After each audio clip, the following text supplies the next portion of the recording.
Hai,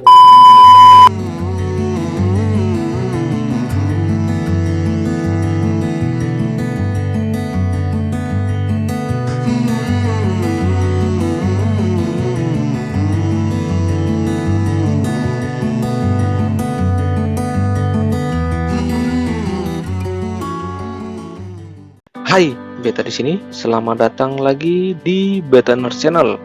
Terima kasih buat teman-teman yang sudah like dan subscribe channel ini. Semoga apa yang saya bagikan bisa berguna bagi teman-teman. Sebelum video ini dilanjut, alangkah baiknya saya meminta teman-teman yang belum subscribe untuk bisa menekan tombol subscribe dan like video ini. Pada video kali ini, kita akan membahas tentang materi khususnya adalah jabatan fungsional perawat. Jadi, perawat itu ada terbagi dalam dua kategori, yaitu adalah kategori keterampilan dan kategori keahlian. Nah, itu untuk siapa saja kategori keterampilan dan untuk siapa saja untuk kategori keahlian, kita akan lihat pada video ini. Untuk itu, kita langsung saja masuk pada video ini. Sumber materi video kita kali ini nih, semuanya terambil itu dalam Peraturan Menteri Pendayagunaan Aparatur Negara dan Reformasi Birokrasi Republik Indonesia Nomor 35 Tahun 2019 tentang Jabatan Fungsional Perawat. Jadi semua isi dari materi pada video ini nih terambil dari sini. Jadi untuk lebih jelasnya lagi, alangkah baiknya selain teman-teman dapat materi dari video ini, teman-teman juga baca secara lengkap isi peraturan ini. Langsung aja kita masuk pada soal yang pertama. Yang dimaksud dengan jabatan fungsional perawat adalah A. Jabatan yang mempunyai ruang lingkup tugas, tanggung jawab, dan wewenang yang untuk melaksanakan kegiatan pelayanan keperawatan sesuai dengan peraturan perundang-undangan. B. PNS yang diberi tugas, tanggung jawab, wewenang, dan hak secara penuh oleh pejabat yang berwenang untuk melaksanakan pelayanan keperawatan. C. Rencana kinerja dan target yang akan dicapai oleh seorang PNS yang harus dicapai setiap tahun. D.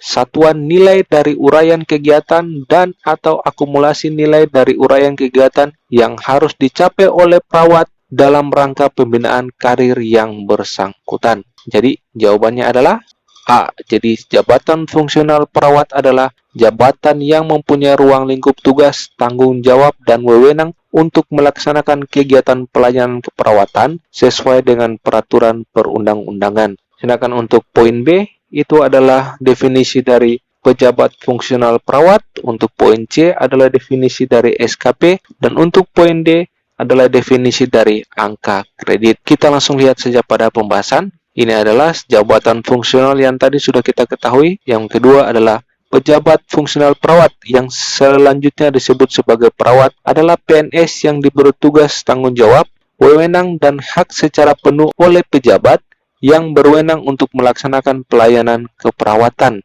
Itu adalah definisi dari pejabat fungsional perawat. Kemudian berikut, sasaran kinerja perawat yang disingkat ini adalah SKP. Nah, SKP ini teman-teman harus tahu ya, adalah rencana kinerja dan target yang akan dicapai oleh seorang PNS yang harus dicapai setiap tahunnya. Yang berikut, angka kredit adalah satuan nilai dari uraian kegiatan dan atau akumulasi nilai dari uraian kegiatan yang harus dicapai oleh perawat dalam rangka pembinaan karir yang bersangkutan. Ini adalah poin-poin penting yang harus kita pahami dari jabatan fungsional perawat.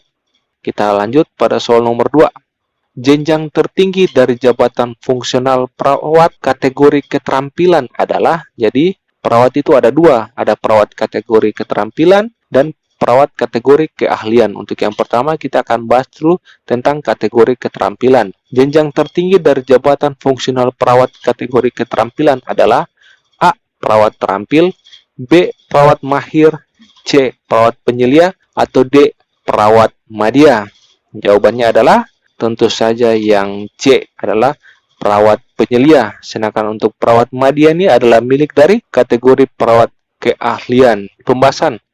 Nah, jabatan fungsional perawat merupakan jabatan fungsional kategori keterampilan dan kategori keahlian. Jadi ada dua nih. untuk kategori jabatan fungsional perawat, yaitu keterampilan dan keahlian. Jenjang jabatan fungsional perawat kategori keterampilan sebagaimana dimaksud pada ayat 1, dari jenjang terendah sampai dengan jenjang tertinggi terdiri atas yang pertama perawat terampil, ya, perawat mahir, dan perawat penyelia. Nah, bagi teman-teman yang masuk dengan ijazah D3, teman-teman akan masuk pertama kali pada jenjang ini, terampil. Kemudian teman-teman akan naik lagi ke jenjang mahir, dan yang terakhir adalah jenjang penyelia. Sudah jelas ya? Kita lanjut pada soal yang berikut. Nah, jenjang pertama dari jabatan fungsional perawat kategori keahlian adalah A.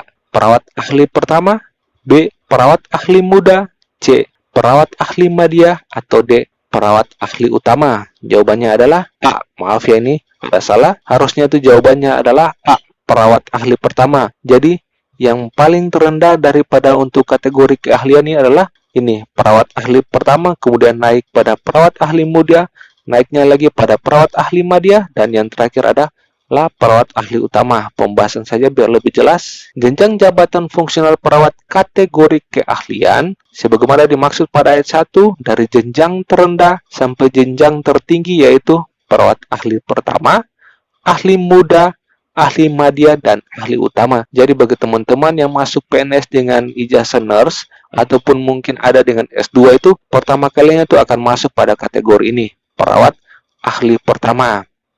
Itu sudah jelas ya? Ya.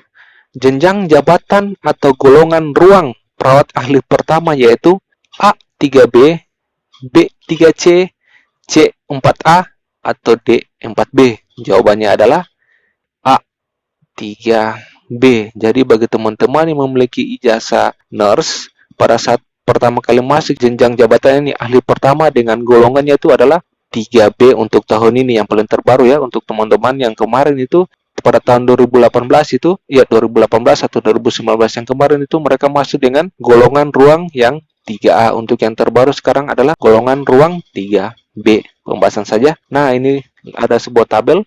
Di sini teman-teman bisa perhatikan, bagi teman-teman dengan pendidikan profesi keperawatan nurse atau S2 itu pertama kali masuk PNS itu akan diberi ini, jenjang ini. Perawat ahli pertama dengan golongan ruangnya itu adalah 3B dan angka kreditnya itu adalah 50.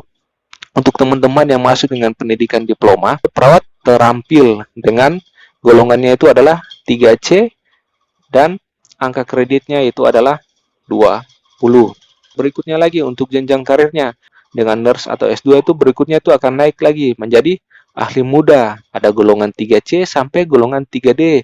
Naik lagi nanti di ahli madya ada 3 golongan yaitu 4A, 4B, dan 4C, dan naik lagi sampai ahli utama dari 4D sampai di 4D. Jadi adalah jenjang karir untuk teman-teman yang masuk dengan pendidikan profesi dan S2. Kemudian bagi teman-teman yang masuk dengan pendidikan diploma, ini memiliki jenjang karir seperti ini. Dari perawat terampil naik menjadi perawat mahir, naik lagi menjadi perawat penyelia dengan golongan yang ini. Disesuaikan ya.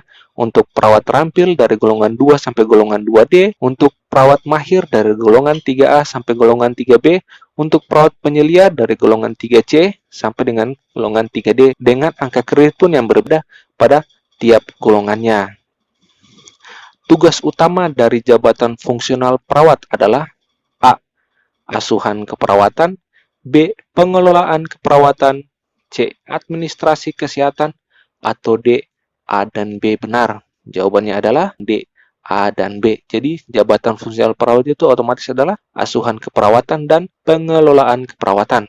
Kita masuk saja pembahasan. Tugas jabatan fungsional perawat yaitu melakukan kegiatan pelayanan keperawatan yang meliputi asuhan keperawatan dan pengelolaan keperawatan. Jadi ini adalah 2 tugas utama ya dari jabatan fungsional perawat. Sudah jelas ya, saya rasa. Lanjut pada soal nomor 6. Pengangkatan PNS dalam jabatan fungsional perawat dilakukan melalui pengangkatan A. Pertama, B.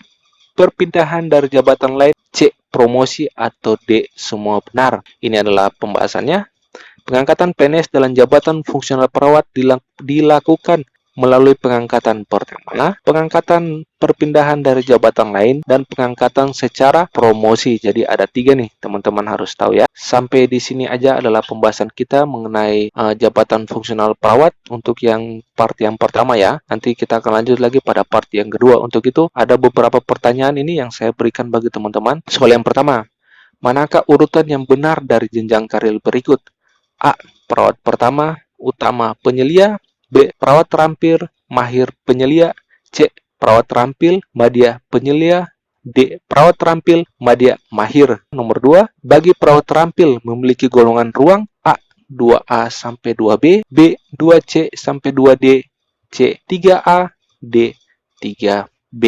Jadi kalau untuk teman-teman yang ikuti video ini dari awal ini, teman-teman pasti mudah untuk menjawab pertanyaan ini. Ya, kita masuk pada soal nomor ikut. Soal nomor 3. Manakah urutan yang benar dari jenjang karir berikut? A. Perawat ahli pertama muda madya utama. B. Perawat ahli muda madya pertama utama. C. Perawat ahli madya utama pertama muda. Atau D. Perawat ahli pertama muda utama madya.